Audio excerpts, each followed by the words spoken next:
오늘 본문은요, 시기적으로 보면 북이스라엘이 멸망하기 전 10년 전쯤이에요. 이사야 선지자에게 하나님의 말씀이 임했습니다. 당시 그런 국제 정세는 누구 중심으로 돌아가고 있었을까요? 아수르. 이때 아수르 왕이 누구냐면, 여러분 이제 들었기 때문에 조금 더 이제 수월해질 거예요. 너무 뜬금없는 내용으로 들리지는 않을 것입니다. 이때 아수르 왕이 누구였냐면요, 디글랏 빌레셋 3세였어요. 이 디글랏 빌레셋 3세라는 이 사람이 아수르를 강대국으로 끌어올린 유능한 왕이거든요. 이 왕을 또 어떻게도 불렸냐면 불이라고도 불렀습니다. 들어본 적 있으신 것 같죠? 네. 이 디글랏 빌레셋 3세가 자꾸 막 세력을 확장하거든요. 아수르의 힘을 키우거든요. 그러니까 북이스라엘과 아람이 함께 동맹을 맺어서 아수르를 대적하는 거예요. 원래 이 북이스라엘과 아람은 친한 관계가 아니에요. 서로 대적하는 관계거든요. 근데 각자가 아수르랑 싸우면 이게 승산이 나지 않는 거예요. 그러니까 적들인데 공동의 목표인 아수르를 딱 목적으로 삼아서 이 두 나라가 연합했습니다. 동맹을 맺었어요. 그러니까 이들 연합국이 아무리 생각해도 둘보다는 조금 더 있는 게 낫잖아요. 그래서 남유다에게 너희도 우리와 합류하여서 아수르를 같이 공격하자고 제안해요. 그런데 이때 남유다의 왕이 누구였냐면요, 아하스 왕이었어요. 근데 아하스 왕이 딱 보니까 아무리 세 나라가 연합해도 아수르를 이길 것 같지 않은 거예요. 정치적 판단이 딱 들은 거예요. 이럴 때 우리라도 아수르 편에 붙자. 그래서 이 남유다의 아하스 왕이 우리는 함께 동맹을 맺지 않겠다고 딱 거절합니다. 여러분, 유다의 아하스 왕, 이게 막 이름은 들었는데 아하스 왕이 어떤 일을 했지? 이게 막 가물가물하죠. 이 유다의 아하스 왕이 12번째 왕이거든요. 근데 어떤 일을 했냐면, 이거 들으면 딱 기억나실 것입니다. 늘 아수르를 부러워했어요. 그래서 아수르의 제단을 보니까 제단이 너무 크고 화려하고 좋은 거예요. 그리고 나서 예루살렘 성전에 있는 제단을 딱 보니까 놋제단이에요. 초라하고 너무 볼품없어요. 그래서 그 놋제단을 딱 구석에 딱 치워놓고 아수르의 제단과 똑같은 제단을 만들잖아요. 그리고 성전에 있는 물두멍, 놋바다 이런 것들을 다 자기 마음대로 재배치시켰어요. 그러니까 아하스 왕은 아수르 왕에게만 잘 보이려고 했던 왕입니다. 하나님이 아하스 왕이 하나님을 이렇게 경외하지 않고 멸시하는 건 아세요. 그런데 북이스라엘과 아람이 그 유다가 연합하지 않자 아하스 왕을 괘씸하게 여겨요. 그래서 먼저 유다부터 공격합니다. 그러니까 유다의 아하스 왕이 딱 두려워하거든요. 두 나라가 다 공격해 오니까. 이때 하나님은 아하스 왕이 하나님을 멀리한다는 걸 알면서도 하나님은 어떻게 하시냐? 이사야 선지자를 보내세요. 두려워하지 말아라. 겉으로 보기엔 저들 연합국이 강대해 보이지만 타는 연기와 같다. 타라가 얼마 되지 않아서 부지깽이, 여러분 기억나시죠? 들었던 말씀. 부지깽이처럼 사라지게 될 것이다. 조금 남고 없어지게 될 것이니 믿음을 굳게 가져라. 믿으면 하나님의 약속이 이루어지지만 믿지 않으면 안 된다. 이런 말씀을 하나님 이사야를 통해서 전해주셨거든요. 그런데도 아하스 왕이 어떡하냐? 하나님이 해결해 주실 것을 믿기보다는 아수르에게 도움을 요청해요. 도와주십시오. 북이스라엘과 아람이 우리를 공격해 왔습니다. 도움을 요청합니다. 그 디글랏 빌레셋 3세가 아수르 왕이 어떤 사람이냐면 야망으로 가득 찬 사람이에요. 근데 아하스 왕이 북이스라엘과 아람을 쳐달라고 부탁을 하거든요. 그러니까 이 7명분을 얻게 되자 막 두기 물이 터진 것처럼 아수르가 막 강력하게 쳐들어가서 아람이 이때 진멸당해요. 그리고 북이스라엘은 겨우 멸망 직전까지 다다르게 됩니다. 그러니까 북이스라엘은요, 북이스라엘은 이제는 스스로의 힘과 노력으로는 재기할 수 없는 상태가 되어버렸어요. 그럼 유다는 어떻게 됐냐?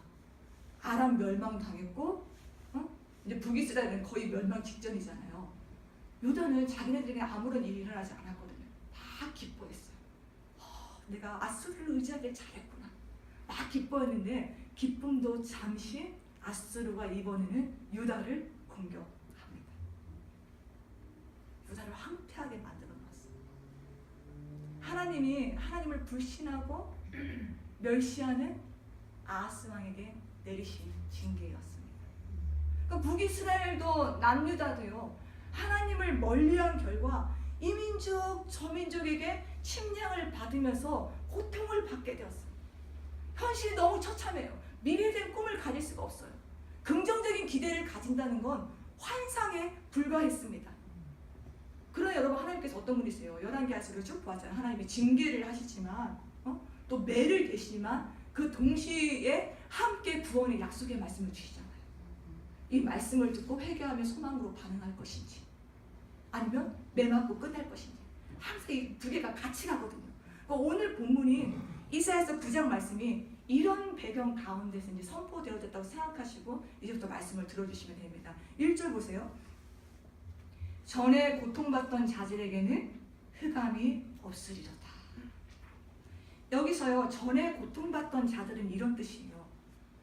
도울 자가 전혀 없는 매우 답답한 상황에 처하여서 숨쉬기조차 힘들 정도로, 숨이 막힐 정도로 고통스러워하는 사람들을 가리켜요.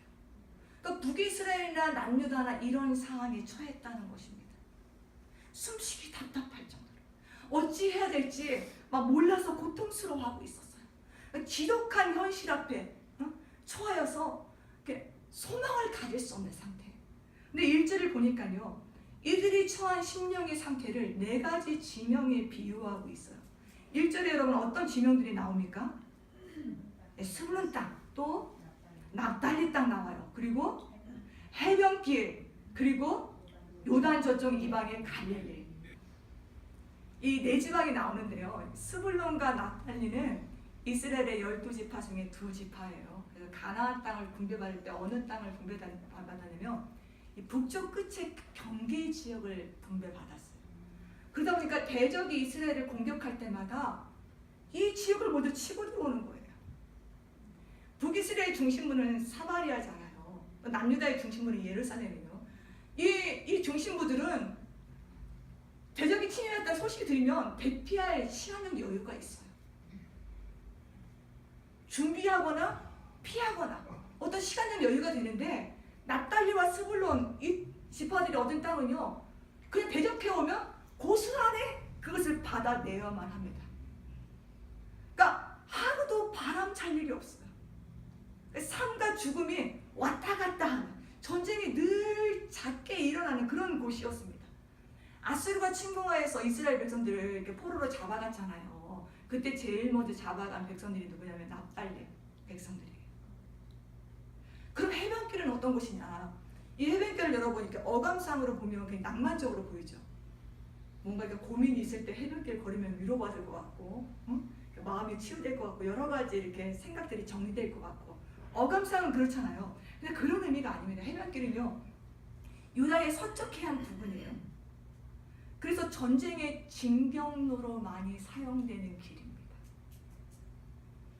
힘있는 정복자들의 말발굽으로 많이 짓밟혀진 길이라는 거예요. 그럼 갈릴리 보겠습니다.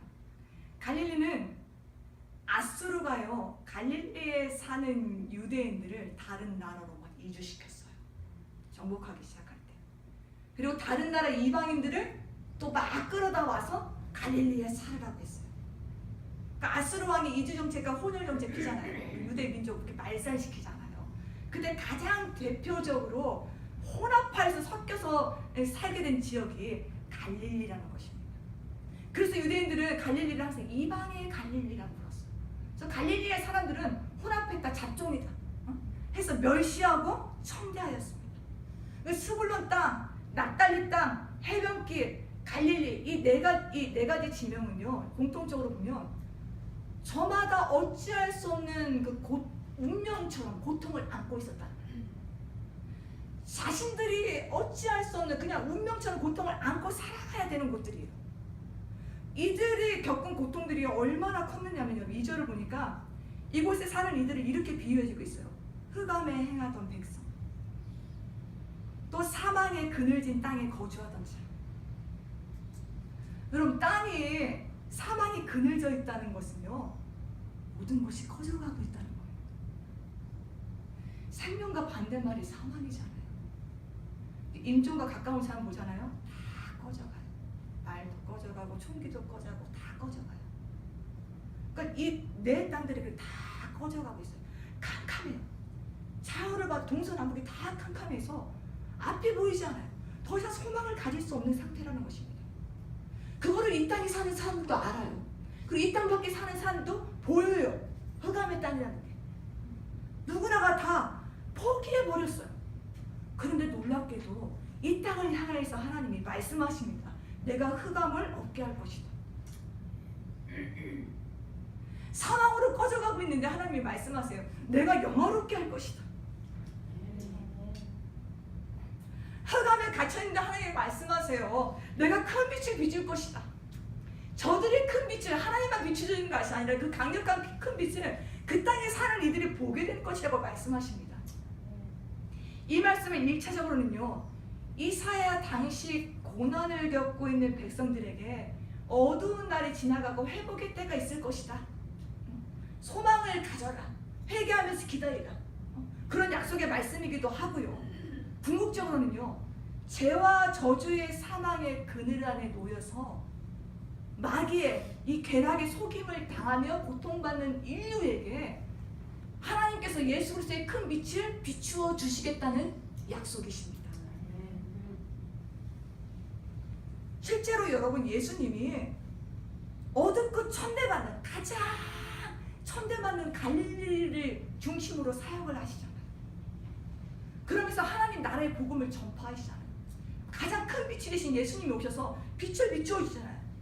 사망의 그늘짐, 이 별 볼 일 없어 보이는 이 곳에서 예수 그리스도의 복음이 시작되었어요. 그럼 이것이 성탄의 은혜입니다. 혹시 여러분 가운데 오늘 1절 말씀을 딱 보면서 내가 지금 스불론 땅처럼 되었다. 내가 납달의 땅과 같다. 내 심령과 삶을 돌아보니까 내가 해변길과 같다. 또 내가 마음의 순간하고 이것저것 다 섞여있는 이방의 갈릴리와 같다 라고 여겨지는 분들이 있다면 오늘 말씀이 그분들의 이 중심과 삶의 큰 빛으로 비추어지는 은혜가 있기를 주의 이름으로 축복합니다. 이 말씀 붙드세요. 사람 붙들지 마시고. 사람은 언제든지 우리를 실망시킬 수 있어요. 그러나 말씀은, 하나님의 말씀은 절대로 여러분을 실망시키지 않으실 것입니다. 3절부터 5절 보세요. 이 3절부터 5절은요, 빛이 임한 후에 어떠한 일이 일어날지에 대해서 기록해주고 있거든요. 근데 먼저 3절 보십시오. 한 단어가 4번이나 반복되고 있어요. 어떤 단어가 이렇게 계속 반복되고 있습니까? 즐거움. 즐거움. 이건 무슨 말이냐면 큰 빛이 임하였더니 열매처럼 즐거움이 따라온다는 거예요. 이사야 선지자가 이 즐거움을 2가지 즐거움으로 묘사하고 있어요. 첫 번째는 농사짓는 농부에게 가장 즐거울 때는 언제일까요? 추수할 때. 물론 씨를 뿌릴 때도 이렇게 기대하고 설레는 마음이 있을 거예요. 그런데 추수를 다 마치고 창고에 곡식이 가득해요. 그리고 집틀에는 새 포도즙들이 막 넘쳐나고 있어요. 이것을 볼 때 이 씨를 뿌릴 때의 즐거움과는 비교할 수 없는 즐거움들이 막 넘쳐날 거예요. 농사꾼에게 가장 큰 즐거움은 추수 때일 것입니다. 그럼 2번째, 군인들은 언제가 가장 즐거울까요? 제가 군대 안 가서 자세히는 모르겠어요. 근데 이 이야기를 들으니까 일반적으로 말씀하시는 걸 이렇게 종합해 보면요, 군인들은 휴가 나올 때 즐겁대요. 아, 네, 아, 제대할 때니까. 네, 죄송합니다. 군대를 안 가봐서. 제대할 때 즐겁고, 또 야식 건빵 받을 때도 즐겁다고 하더라고요. 그 별사탕 들어있어서 이렇게 먹는 그 쏠쏠한 재미도 있대요. 맞습니까, 안 집사님? 군복 입으면 다 맛있어요. 군복 입으면 다 점파이도 맛있고. 네. 요즘 군인들은 여러분 이런 것도 즐거워한대요. 가수들이 또 위문 공연 간대요. 위문 공연 가면 막 이제 막 대박 터진 거예요. 그걸 그렇게 즐거워한다고 합니다. 근데 제가 봤을 때 이런 즐거움은요, 군기 빠진 즐거움이에요. 어떻게 군인들이 이런 거 갖고 즐거워할 수가 있어요? 진정한 군인이라면 명예로운 것을 가지고 즐거워요. 전쟁터에서 이기고 나서 승리를 취하고 전리품을 나눌 때의 즐거움. 얼마나 명예롭습니까, 군인으로서. 이 휴가 나와서 즐거워하는 거랑 이게 완전히 다르잖아요. 응? 근데 이사야가 지금 비교하기를 큰 빛이 임하면 추수 때의 즐거움과 같고, 전쟁에서 승리하고 나서 탈취물을 나눌 때 그 즐거움과 같은 큰 즐거움이 주 앞에서 임한다는 거예요. 주 앞에서 임한다는 것은 무슨 말이냐, 여러분? 주님이 주시는 참된 즐거움이라는 것입니다. 누구도 빼앗아갈 수 없는 그런 즐거움이라는 거예요. 여러분 4절 보십시오. 4절에서는 주님께서 즐거움을 주시기 위해서 어떤 일을 행하셨는지 말씀해주고 있거든요. 이는 그들이 무겁게 된 멍에와 그들의 어깨의 채찍과 그 앞제자의 막대기를 주께서 꺾으시되 미디안의 날과 같이 하셨습니다. 4절에 나오는 단어들을 잘 보세요. 멍에, 채찍, 막대기. 이 단어들이 여러분 어떠한 장면들을 연상하는지 아시겠어요? 그동안 이스라엘 백성들이 압제자에게 노예와 짐승의 대우를 받아왔다는 거죠. 그런 의미를 상징하는 단어들이잖아요. 어깨는 채찍이 가해져요. 막대기로 등을 때려요. 무거운 멍에를 메고 일을 해야 돼요. 그런데 이제는 하나님이 어떻게 말씀하시냐? 압제자들이 가지고 있었던 막대기, 채찍, 멍에, 그것을 꺾어 버리시겠다는 것입니다. 꺾으시고 고통을 주는 것들을 꺾으시고 자유를 주시겠다는 거예요. 그것이 마치 사사시대의 미디안의 날과 같을 것이라고 말씀하세요. 이게 무슨 말이냐면 여러분, 사사기를 보잖아요. 이스라엘 백성들이 미디안 족속에게 7년 동안 압제를 당해요. 미디안 족속이 얼마나 얄미운 짓을 하냐면요, 이스라엘 백성들이 열심히 농사지어서 추수 때의 즐거움을 누리려고 하면 꼭 추수 때만 나타나요. 추수 때 나타나서 다 노랗게 가는 거예요. 약탈해 가고. 7년 동안 이런 압제를 받으면 여러분, 이스라엘 백성들이 어떻게 했겠어요? 굉장히 삶이 빈궁해졌어요. 산으로 도망가서 장막터를 잃고 산으로 도망가서 살기도 했고. 근데 하나님께서 이때 기드온 사사를 세우셔서 미디안의 압제로부터 구원해 주세요. 평화를 주시는데, 이렇게 하나님께서 지금 이스라엘을 압제하는 이들을 다 꺾어 버리시겠다는 거예요. 근데 이 시간에 조금 더 이 사사기에 나오는 이 내용을 여러분에게 조금 더 이렇게 설명해 드릴게요. 사사기 7장에 기록되어 있거든요. 미디안의 군사가 몇 명이었냐면 13만 5천 명이 이스라엘을 공격하기 위해서 진을 치고 있습니다. 그래서 기드온이 나와 함께 싸울 자를 모이라고 했어요. 그때 몇 명이 모였냐면 3만 2천 명이 모였어요. 13만 5천 대 3만 2천. 하나님께서 기드온에게 너무 많다고 하십니다. 그래서 첫 번째로 두려워하는 자들을 돌려보내라고 했어요. 그러니까 3만 2천 명 앞에 기드온이 딱 서서 두려운 자를 돌아가십시오 했어요. 몇 명이 돌아가는지 아세요, 여러분? 우리 금요 예배 들으신 분들은 얼마 되지 않았는데 기억하셔야 되는데 10,000명이 돌아갔어요. 10,000명. 저는 이거 볼 때마다 모이자마자 돌아갈 거면서 왜 모였는지 몰라요. 두려워하는 자 돌아가 하니까는 딱 왔는데 그 말 듣고 딱 돌아간 거예요. 10,000명이나. 그 22,000명 남았잖아요. 근데 하나님이 그것도 많다고 했어요. 14만 5천 대 22,000이면 이것도 달랑달랑 하잖아요, 지금. 그것도 많다고 하시면서 하나님이 이들을 데리고 물가로 가서 물을 마시우게 하라. 내가 거기서 누가 너와 함께할 자들인지 일러주리라 말씀하세요. 그래서 이들을 데리고 이제 물가로 딱 가서 물을 마시게 하거든요. 근데 물을 딱 마시는 거니까 두 부류로 나눠져요. 대부분이 어떻게 마시냐? 무릎을 꿇고 막 마시는 거예요. 그리고 소수 300명만 손으로 물을 딱 떠서 이렇게 핥듯이 나셨다는 거예요. 그러니까 하나님이 누구를 지목하 누구와 함께 가라고 하셨겠습니까? 300명. 그래서 많은 분들이 이 300명이 용사로 선택받은 것에 대해서 이런 말씀들을 하세요.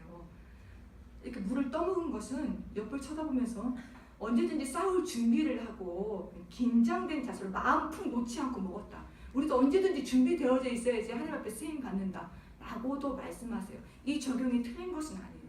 그런데 그보다 사사기 7장을 한번 읽어보면 사사기 7장은 숫자적인 대비가 계속되고 있어요.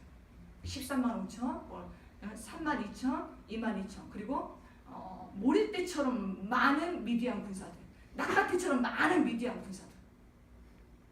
이들과 지금 300명이 싸워야 되는 거거든요. 그러니까 하나님이 근본적으로 무엇을 말씀해주고 싶으냐면 하나님의 나라는 숫자의 많음으로 이루어지는 것이 아니라는 것입니다. 숫자의 많고 적음에 따라 뭐 하나님의 복과 은혜가 결정되는 것이 아니라 소수라 하더라도 하나님의 도움을 의지하고 하나님의 명령에 순종하는 자, 그들과 함께 하나님이 일하시겠다는 거예요. 하나님이 친히 하시겠다는 거예요. 선택된 이들은 그저 하나님의 즐거움에 참여하게 되는 자들이라는 것입니다. 이것이 여러분 어디서 더 증명되냐면 미디안과 싸울 때 기드온의 300 용사들이 어떠한 전략으로 이기는 줄 아십니까 여러분? 도구가 뭐냐면요, 나팔, 항아리, 횃불이었어요. 전쟁에 사용되는 말도 안 되는 도구잖아요. 항아리 안에 횃불 감춰요. 그 순서에 맞게 항아리 깨고 막 횃불이 있고 막 기드온이 외치려고 하면 막 기드온이 가냐 하고 막 외치고, 그래서 이렇게 외칠 때 미디안 군대가 막 어지럽게 하여서 이기게 되었어요. 말도 안 되는 방법으로, 너무나도 터무니없는 방법으로 미디안 세력이 무력화되었습니다. 이스라엘을 하나님이 승리케 해주셨어요. 그러니까 이 사건처럼 하나님이 하나님의 방법으로 죄의 종노릇하는 하나님의 백성들을 구원하시겠다는 것입니다. 자유케 하시겠다는 거예요. 하나님이 친히 하시겠다는 거예요. 너희가 생각하기 전에 생각해보지 않은 방법으로 하나님께서 일하시겠다는 것입니다. 이어서 5절 보세요. 어지러이 싸우는 구인들의 신과 피 묻은 겉옷이 불쏘시개가 불에 타버리듯 다 터버린다는 거예요. 그러니까 전쟁이 종료되고 평화가 샬롬이 시작된다는 것입니다. 그러면서 하나님이요, 이 엄청난 약속도 지금 해주셨잖아요. 흑암이 없고 큰 즐거움이 임하고 또 압제자들 다 꺾고 막대기 채찍 멍에 다 이렇게 없애고 진정한 자유를 주시는데 이 일을 누가 이루실지에 대해서 이제 말씀하세요. 우리 함께 6절 말씀 읽어보겠습니다. 이는 한 아기가 우리에게 낳고 한 아들을 우리에게 주신 바 되었는데 그의 어깨에는 정사를 내었고 그의 이름은 기묘자라, 모사라, 전능하신 하나님이라, 영존하시는 아버지라, 평강의 왕이라 할 것입니다. 아멘. 이런 뜻입니다. 하나님이 아무런 대가 없이 메시아를 보내주시겠다는 거예요. 그래서 그 메시아가 앞에서 한 모든 약속들을 이룰 것이라는 것입니다. 그 메시아를 보니까 어깨에 정사를 메고 통치권이 있다는 거거든요. 주권이 있다는 거거든요. 근데 그 메시아가 어떤 모습으로 오시는지 여러분 볼게요. 한 아기요? 한 아들이라고 표현하고 있어요. 여기 이렇게 여러분 이렇게 밑줄이나 동그라미나 한번 이렇게 쳐주셨으면 좋겠어요.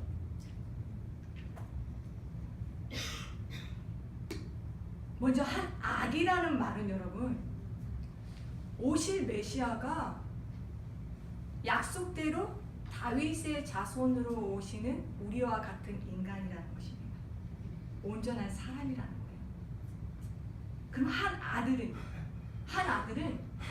사람의 아들이 아니라 하나님의 아들이라는 뜻이에요. 다시 말하면 오실 메시아는, 구원을 이루실 메시아는 인성과 신성을 동시에 가지신 완전한 하나님이시면서 완전한 인간이라는 뜻입니다. 여러분, 우리의 메시아가 되실 분이, 우리를 구원하실 분이 왜 신성만 가지면 안 되었냐면, 왜 반드시 인성을 가져셔야 되냐면요, 우리의 죄의 형벌을 대신 담당하는 대표자거든요. 그래서 우리와 같은 사람이어야 돼요. 그러나 죄는 없어야 돼요. 여러분 이걸 충족시킬 사람이 있을 것 같아요? 우리 모든 인간들의 이 죄악의 형벌을 대신 받을 수 있는 우리와 같은 사람이 된다니까요. 그러나 죄는 없어야지만 하나님이 받으실 만한 흠없는 재물이 될 수 있어요.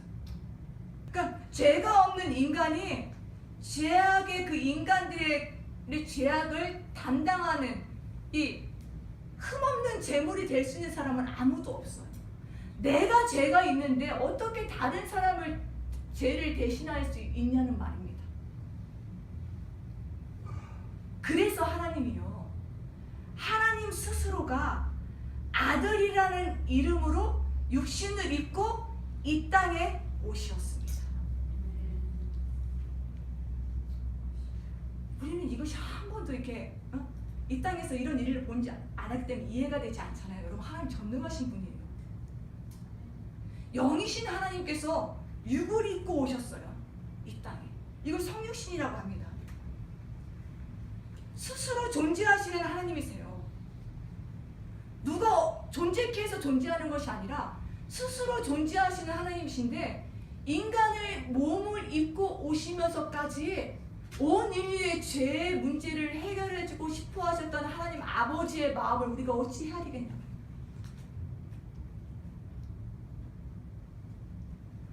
죽지 않으시는 영이신 하나님께서 인간의 몸을 입고 이 땅에 선육신하셔서 죽음을 경험하신 이 신비를 누가 구체적으로 자세하게 설명할 수 있는 이가 누가 있겠냐. 책을 1000권을 읽어보십시오. 이 성육신의 신비가 깨달아지겠나.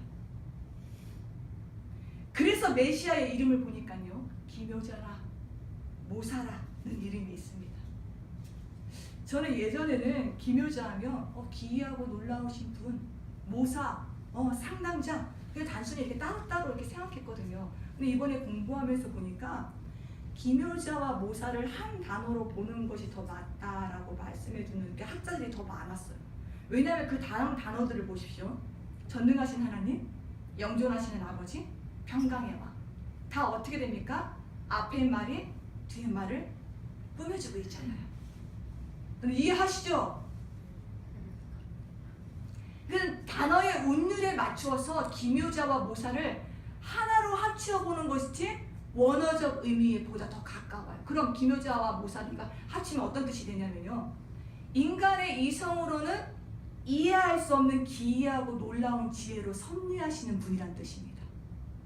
단순히 상담자, 해결자 이런 의미가 아니라 이 섭리하시면서 하나님의 뜻을 이루어 가신다는 거예요. 근데 그 섭리하시는 방법이 우리의 지혜로는, 경험으로는, 이성으로는 도저히 이해할 수도 헤아릴 수도 없다는 거예요. 자, 메시아의 또 다른 이름 볼게요. 뭐라고 나옵니까? 전능하신 하나님. 인간의 몸을 입고 있지만 신적인 능력을 가지신 하나님이라는 뜻입니다. 세 번째는 영존하신 아버지. 영존하신 아버지는요, 66권 성경 중에서 요거 딱 한 군데만 나옵니다. 유일하게 사용된 곳이에요. 영원히 존재하시는 아버지라는 거예요. 그러니까 아버지의 사랑으로 죄인된 우리들을 불쌍히 여기시면서 끝까지 영원히 우리의 보호자가 되신다는 뜻입니다. 자, 그 다음은요, 평강의 왕. 하나님과 원수된 우리를 화목하게 하시고, 사람과 사람을 화목하게 하시고, 사람과 피조물을 화목하게 하시는 중보자로서의 왕이라는 거예요. 그러니까 오실 메시아는 온 만물을 화목하게 하시는 왕이라는 것입니다. 자, 7절에서 메시아가 이루시는 나라가 이제 어떤 나라인지 말씀해주고 있거든요. 메시아가 이루시는 나라는요, 여러분, 북이스라엘이나 남유다처럼 불완전한 나라가 아니에요. 잘 됐다가 안 됐다가 들쑥날쑥 이런 나라가 아닙니다. 주의 통치가 무궁한 나라. 그리고 그 나라는요, 무력으로 다스려지는 나라가 아니에요. 뭐로 다스려집니까? 평강의 더함으로. 샬롬. 평강의 더함으로 다스려지는 나라예요. 그리고 다윗 언약을 완벽하게 성취하시고 영원히 정의와 공의로 보존하시는 나라예요. 그러면서 마지막에 이를 지르시 이렇게 말씀하십니다. 만군의 여호와의 열심히 이를 이루시리라. 도장. 하나님께서, 만군의 여호와께서 이 일을 이루신다는 거예요. 여러분, 만군의 여호와의 뜻이 굉장히 이렇게 은혜가 되더라고요. 저는 만군의 여호와라는 이름은요, 하나님이 하신 말씀을 이루시기 위하여서요, 하늘의 군대들까지 총동원하셔서 주의하시어 반드시 하신 말씀을 이루신다는 뜻이에요. 그러니까 그 어떤 것도 자기 백성을 죄에서 또 사단의 세력에서 구원하시려는 만군의 여호와의 열심을 꺾을 수 없다는 것입니다. 반드시 하나님이 구원하시겠다는 거예요. 흑암을 없이 하겠다는 거예요. 압제자 사단의 모든 권세들을 꺾겠다는 것입니다. 이걸 하나님 약속만 하셨나요? 700년 후에 우리 구주 예수 그리스도께서 베들레헴 마구간에 탄생하심으로 이 약속이 성취되어졌어요. 메시아가 오시기까지 이스라엘 백성들이 한 것이 아무것도 없어요. 죄 짓는 것만 했어요. 우상 숭배만 했어요. 불순종하는 것만 했어요. 만군의 여호와의 열심히 다 이루셨어요. 홀로 메시아 보내셨어요. 그리고 예수님이 여러분 오셔서 어떻게 하셨습니까? 만군의 여호와의 열심으로 십자가 지셨어요. 부활하셨어요. 그래서 죄와 사단의 권세에 종노릇한 우리들을 자유케 하시고 구원해 주셨어요. 또 우리를 하나님의 자녀로 영화롭게 해주셨어요. 오늘 이사야서 9장 1절부터 나오는 모든 말씀들이 예수님이 성취하셨다니까요. 만군의 여호와의 열심으로. 예수님은 지금도 기이하고 놀라운 승리자로 여러분의 삶에 함께하고 계시다는 걸 믿으시기 바랍니다. 우리 영적인 구원에만 개입하시는 것이 아니라요. 지금도 내가 헤아릴 수 없을 정도로 내 삶 가운데 섭리하고 계시다니까요. 이끌어주고 계세요. 이 만군의 여호와의 열심을 여러분이 깊이 알수록 성탄절이 다가오는 것이 설레고 기쁠 것입니다. 크리스마스가 다가오고 선물을 나누고 이래서 기쁜 것이 아니라요. 바라옵게는 사랑하는 성도 여러분, 여러분의 인생도 기묘자요, 모사요, 전능하신 왕이요, 영존하신 아버지요, 평강의 왕이시요, 만군의 여호와께서 여러분의 인생과 함께하고 계시고 인도하고 계심을 믿으시기 바랍니다. 마지막으로 하나만 더 나누겠습니다. 오늘 이렇게 말씀이 이사야 선지자서 약간 좀 뻑뻑하게 느껴질 수도 있어요. 근데 굉장히 중요한 말씀이에요. 오늘 본문은 이제 메시아의 여러 이름들이 나왔잖아요. 근데 여러분들은 딱 하나 붙잡으라고 하라면 어떤 메시아 이름을 더 붙잡고 경험하기를 원하십니까? 영존하신 아버지, 참 좋은 이름이죠. 끝까지 나의 아버지가 되서 날 불쌍히 여기시고 창조자 하나님이 나의 아버지가 되서 인도하시겠다는 거예요. 각자마다 있을 거예요. 다 좋아요. 오늘 사실은 나오는 메시아 이름들이. 저는 말씀을 마무리하면서 제 마음 가운데 가장 부담이 되었던 한 단어가 있었어요. 그게 뭐냐면 한 악이었습니다. 하나님은요, 인간이 이해할 수 없는 초자연적으로 섭리하시는 기묘자의 모사이십니다. 불가능이 없으신 전능하신 분이세요. 만군의 여호와시잖아요. 하늘 군대까지 총동원하셨어요. 그렇다면 이 땅에 오실 때 좀 어깨에 가지신 그 주권과 통치자답게 좀 천사들을 호령하시면서 나팔수를 쫙, 나팔 막 불고 그렇게 멋지게 오셔서 메시아로서의 대접을 받으실 수도 있으셨어요. 아니면 최소한 미니멈으로요. 인간의 몸으로 오셔야지 우리의 죄를 담당할 수 있는 그런 조건이 된다면 첫사람 아담의 모습으로 오셔도 되잖아요. 그 또래로. 청년으로 오셔도 되잖아요. 그런데 왜 하나님은 통치자의 카리스마라고는 전혀 찾아볼 수 없는 약하디 약한 아기의 모습으로 성육신하신 것일까요? 여러분도 아시겠지만 갓 태어난 생명체들은요 다 연약해요. 그 중에서 제일 약한 것이 인간의 악이라고 해요. 망아지들은 여러분 태어나잖아요. 그러면은 시간이 지날수록 다리에 힘이 생겨서 점점 더 걷고 또 하루 만에 뛰기도 한대요. 물고기들은요 알을 딱 끼고 나면 헤엄쳐요. 여러분 인간의 아기는 어떻습니까? 태어나면 목도 못 가나요. 모르겠어요. 요즘에는 또 워낙 이렇게 빠르다 보니까 태어나자마자 목을 이렇게 꽂고 싶은 그런 아이들도 있을지 모르겠어요. 근데 대부분 몇 주 지나서 목을 가눠요. 그렇기 때문에 엎어놓으면 안 된다고 하죠. 질식한다고 하잖아요. 갓 태어난 아기들이 할 수 있는 게 뭐냐? 싸고 울고 먹고 자고. 그러니까 본능적인 일밖에 못해요. 누군가가 도움을 주지 않으면 살아갈 수 없는 존재가 약한 아기예요. 그런데 하나님은 누군가의 도움 없어도 스스로 존재하시는 분이거든요. 모든 것을 다 하실 수 있는 분이신데 그 모든 권한을 다 포기하시고 당신이 창조하신 그 피조물의 도움을 받으시면서 인생을 출발하신 거예요. 가장 작은 자의 모습, 가장 연약하고 가장 힘없고 가장 낮은 곳에서. 저는 언제부턴가 궁금하잖아요. 그럼 이렇게 검색합니다, 인터넷으로. 그래서 제가 먹고 싶은 요리가 있는데 제가 못한다 하면은 닭도리탕 만드는 방법, 레시피대로 해요. 맛은 전혀 다를 거예요. 맛은 이렇게 안 나요. 그런데 이번에도 제가 이걸 검색해봤어요. 왜 예수님은 아기로 오셨나요?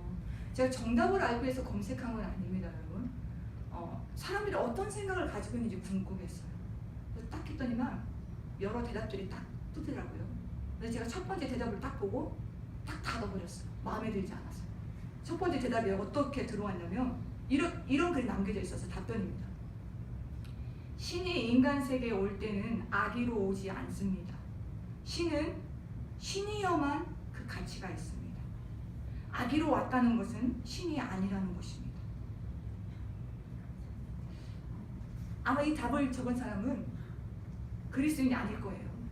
오지랖 넓은 사람으로 참견하고 싶어서 이렇게 딱 적은 사람 같은데, 그러나 여러분, 세상 사람들이 이런 생각을 갖고 있다는 거예요. 신이라고 하면 강력한 힘이 있어야 되잖아. 네, 능력이 있어야 되잖아. 권세가 있어야 하는 거 아니야? 실제 예수님이 이 땅에 오셨는데요. 이 예언 후에 700년에 오셨는데도 그 당시에 제사장들, 서기관들 아기 예수님이 메시아인지 못 알아보잖아요. 헤롯 같은 권력가들 메시아 오셨는데 아무도 예수를 메시아로 믿지 않았어요. 저는요, 신은 신이어만 그 가치가 있다는 그 글을 딱 읽는 순간, 하나님은 정말 세상의 신과 다른 분이구나. 정말 가치 있는 분이구나. 그런 게 딱 깨달아지더라고요. 다시 세상 감사하더라고요. 세상의 신들은요, 강함으로 인정받으려고 해요. 자기의 강함으로 대접받고 섬김받으려고 하잖아요. 근데 하나님은 어떻게 했냐? 스스로 낮아져서 섬기셔요. 얼마나 다릅니까? 우리를 살리시고 대접받기 위해서 오신 것이 아니라 우리를 대접하기 위해 오셨어요. 구원의 선물을 주시기 위해서. 그렇게 성육신하셨어요. 그것도 아기의 모습으로. 여러분 잘 들으시죠. 모든 것을 창조하신 하나님이 피조물의 도움을 받는 연약한 아기의 모습으로 오신 것은요, 이 땅에 가장 연약하고 가장 비천하고 가장 힘이 없고 가장 낮은 한 영혼까지 구원하시려는 만군의 열심, 만군의 여호와의 열심으로 저는 보입니다.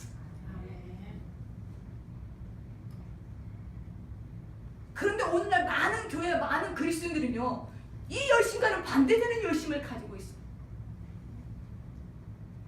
많은 교회들이요, 가난한 교회는 있어도 가난해지려는 교회는 없어요.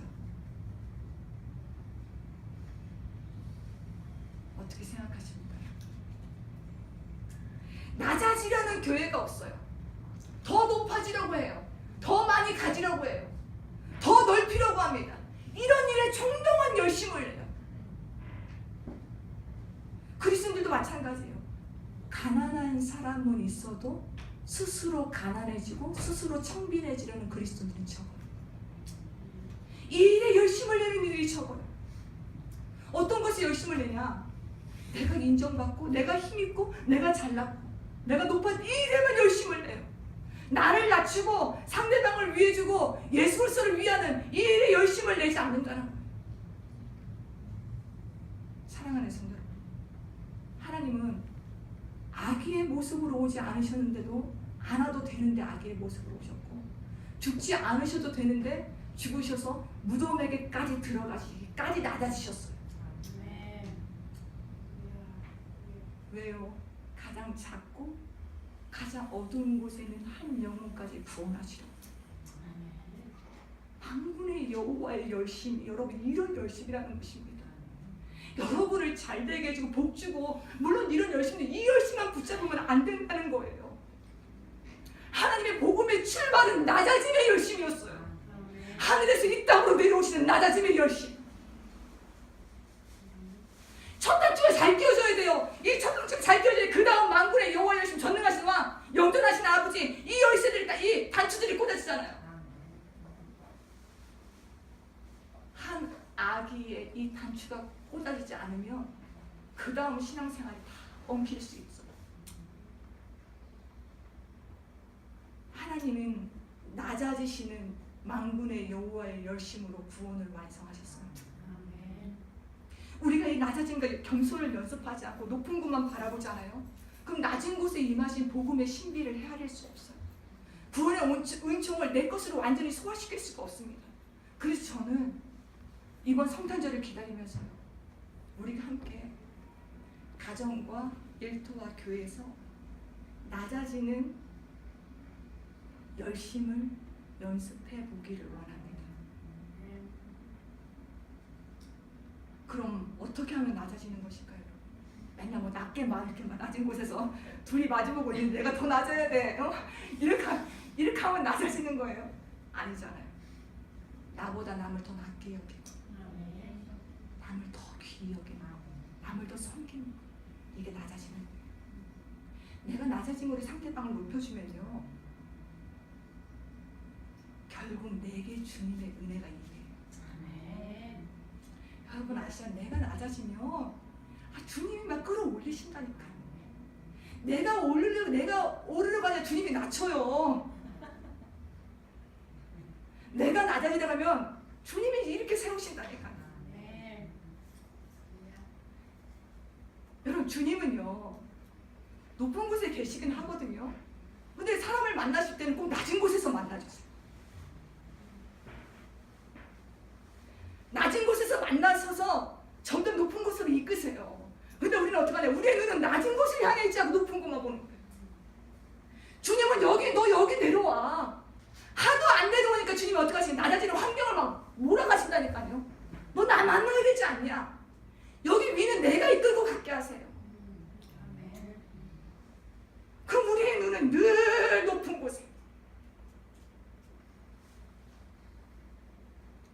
이 원리를, 낮은 곳에서 나를 만나주시는 이 원리를 기억하시면 내가 억울한 일을 당해도, 낮아지는 그 일을 당해도 마음이 별로 어렵지 않아요. 하나님이 한 아기로까지 낮아지셨지만 여러분, 하나님의 신성은 조금 더 달라지거나 변한 것이 없습니다. 이거 여러분 붙잡으셨으면 좋겠어요. 하나님의 한 아기로까지 완전히 밑바닥까지 낮아지셨거든요.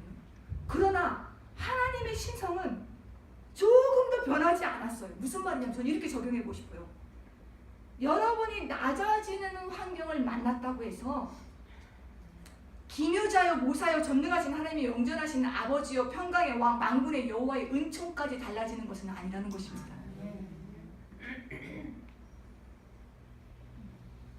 여러분이 비천한 환경에 딱 처하겠다고 해서 영존하신 아버지의 은혜의 질이 떨어져서 낮게 주어지는 것이 아니라는 거예요. 신성은 조금도 변하지 않았어요. 오히려 여러분이 낮아지잖아요. 그러면 영존하신 아버지 평강의 왕 만군의 여호와의 은혜가 더 깊고 풍성해집니다. 넓어질 거예요. 바라옵기는 이번 2018년도 성탄절을 기다리면서 낮아지는 이 열심들을 여러분 실천하시고 훈련함을 통해서 낮아짐의 신비한 은총을 여러분의 삶의 자리에서 경험할 수 있게 되길 주의 이름으로 축복합니다. 아멘.